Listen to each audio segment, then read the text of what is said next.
সুপ্রিয় চাকরি প্রত্যাশী ভাই বন্ধুরা, সবাইকে জব ফার্স্ট চ্যানেলে স্বাগতম। আজকের ভিডিওটিতে আপনাদের জন্য নিয়ে এসেছি ভূমি রেকর্ড ও জরিপ অধিদপ্তরের একটি বিজ্ঞপ্তি নিয়ে।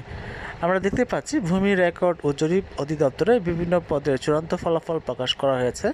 আপনাদের জন্য চূড়ান্তভাবে মনোনীত প্রার্থীদের রোল নম্বরগুলো দেওয়া হলো। কারো রোল নম্বর বুঝতে অসুবিধা হলে কমেন্ট বক্সে কমেন্ট করার অনুরোধ রইল। আর এরকম বিভিন্ন চাকরি পরীক্ষার ফলাফল, চাকরি পরীক্ষার নিয়োগ বিজ্ঞপ্তি, চাকরি পরীক্ষার প্রস্তুতি, চাকরি পরীক্ষার প্রশ্ন সমাধান পেতে চ্যানেলটি সাবস্ক্রাইব করে বেল আইকন বাজিয়ে রাখার অনুরোধ করছে, যাতে করে পরবর্তী ভিডিও আপলোড করার সাথে সাথে আপনারা নোটিফিকেশন পেয়ে যান। এছাড়াও চ্যানেলটি লাইক ও শেয়ার করার অনুরোধ রইল।